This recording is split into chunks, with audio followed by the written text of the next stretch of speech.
ทอดแสงสบายดีทุกคนเฮาก็อยู่กันที่เมืองชงชิ่งอีกคือเก่า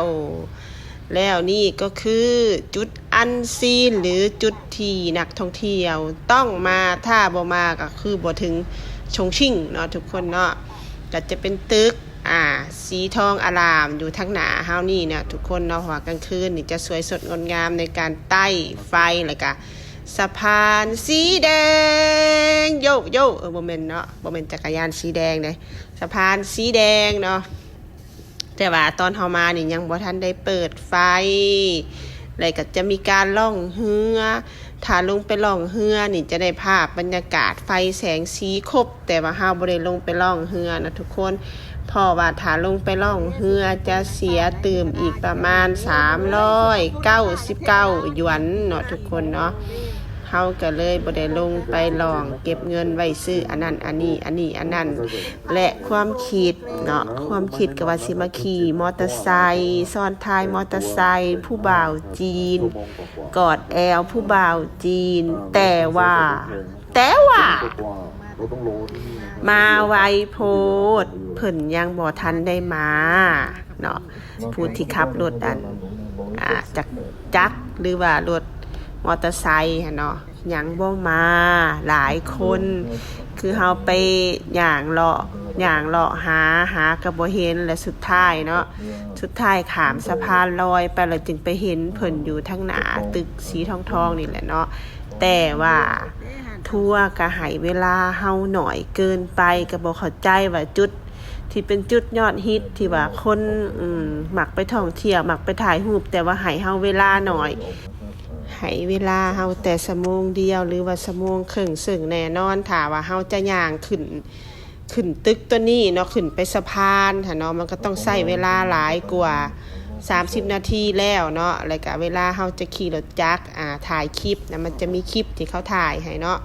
กับประมาณอยู่250หยวนหรือว่า200หยวนแล้วแต่เฮาต่อเอาเนาะคันบ่ถ่ายยากคันบ่แต่งหนาคันบ่นุ่งเครื่องก็บ่แพงเนาะถ้าแต่งหนานุ่งเครื่องก็ประมาณ400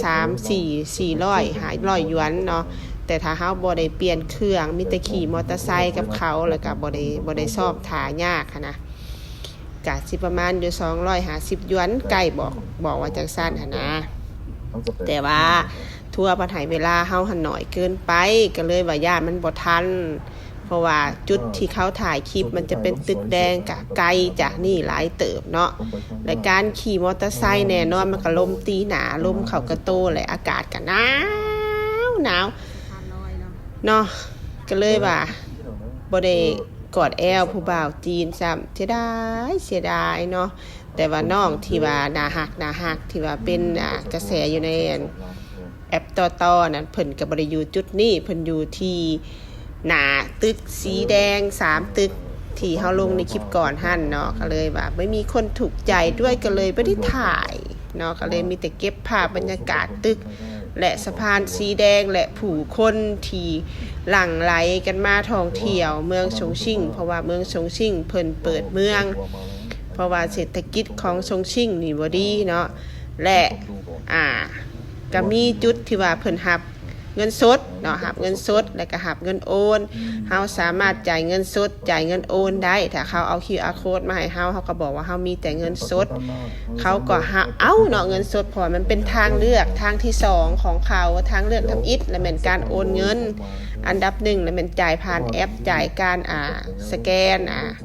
ทาง WeChat เนาะอันดับ2ก็คือเงินสดเขาก็เอาเนาะคือเฮานี่มันมีเงินเก่าเฮาเก็บไปมันก็สิบ่งามใบขาดใบหยังแน่แล้วก็เงินน้อยเขาก็เอาคือกันถ้าว่าเขาบ่มีทอนเขาก็สามารถโอนทอนเฮาได้เนาะบ่ต้องห่วงเรื่องนี้เป็นหยังคนลาวจึงถือเงินสดย้อนว่าถ้าสมมุติว่าอินเทอร์เน็ตเฮาหมดหั่นนะหมดเฮาก็ยังมีเงินสำรองหรือว่าเครือข่ายธนาคารการโอนการสแกนมันมีปัญหาขัดข้องเฮาก็ยังมีเงินสดติดธงเผื่อจะจ่ายค่าสินค้าของเขาหั่นนะถ้าเขาบ่มีเงินทอนมันบ่ยากเลยเพราะว่าเขามีอินเทอร์เน็ตเขาสามารถโอนเข้าบัญชีเฮาได้เนาะอันนี้ก็ฝากไว้สำหรับคนที่อยากไปเที่ยวจีนบ่ต้องห่วงบ่ต้องกังวลเรื่องการจ่ายเงินเนาะเงินสดเงินโอนผ่านแอป โอนผ่านธนาคารลาวไทย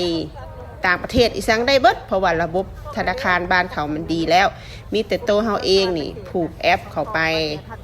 ผูกอันบัญชีธนาคารเข้าไปในWeChat ก็ได้หรือว่า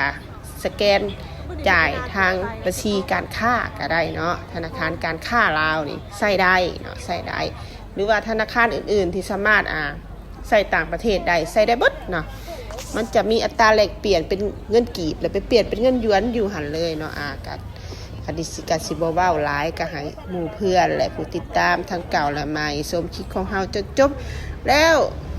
อย่าข้ามโฆษณาอย่าลืมกดไลค์ให้เฮาแน่เด้อทุกคนถ้าบ่คอมเมนต์ก็กดไลค์ให้แน่อันนี้เฮ็ดยอดขึ้นอยู่ในการดูแต่ว่า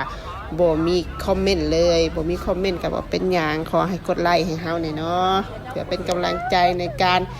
เดินทางไปเก็บคลิปต่างๆมาให้หมู่เพื่อนทุกคนได้ชมกันเนาะโอเคเฮาก็สิบ่บรรยายหลายเนาะให้ชมภาพกันเลยจ้า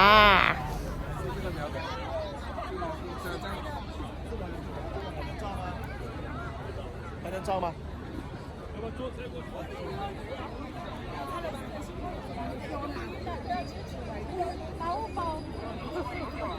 拍照吗？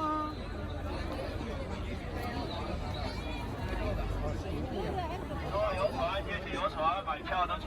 Hello， 够不够？老师好。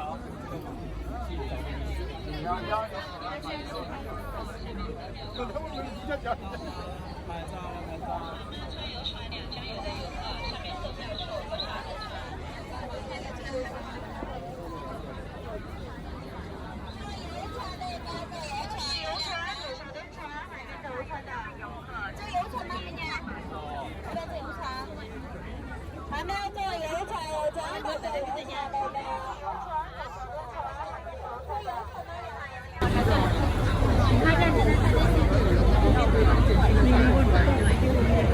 ตัวนี้งามกว่า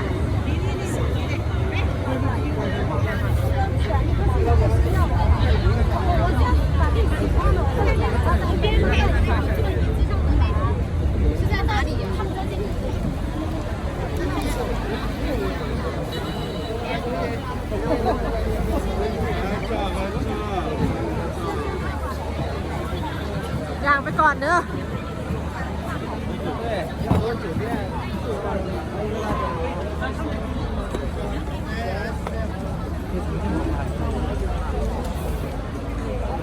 合照吗？没留人。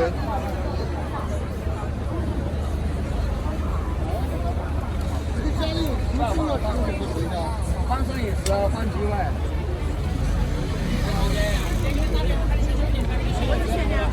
1秒钟，拿过来嘛。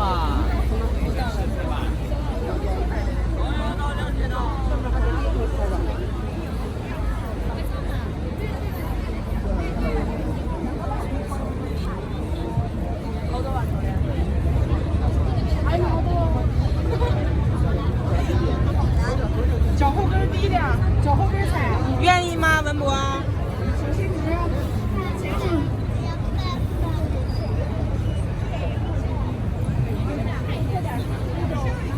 它是会长的嘞，边水重，边指。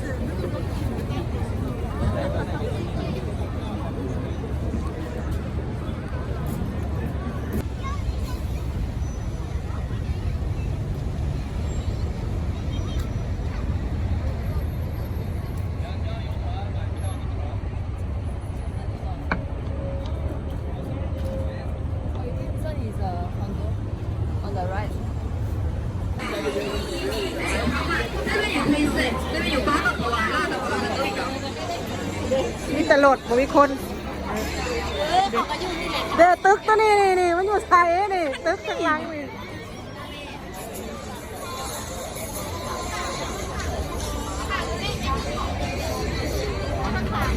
ไปย่างไปเบิ่งภูเขาต้องใช้ไฟฉายป่ะฮะต้องเปิดไฟฉายป่ะเปิดแฟลชเปิดแฟลชหลังเปิดแฟลชหน้ามันก็เปิด开视频吧。ใช่ยังวะไปกลับบ่จะไหนเขาเสียนะ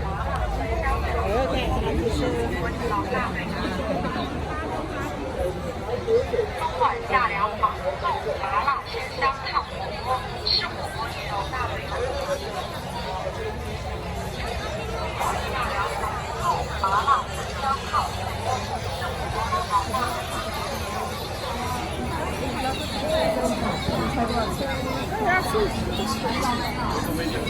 next time next time 这连一条好吧？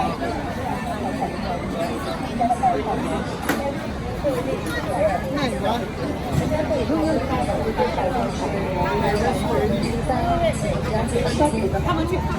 现在的交通游客，请到进京车票站购票登船，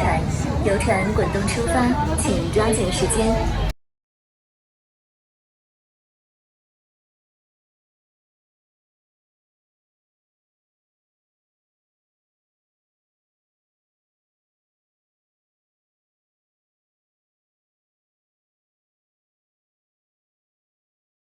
ภาษาเราให้คุณจูนมาช่วยดีกว่านะพี่น่าช่วยนะช่วยหน่อยนะ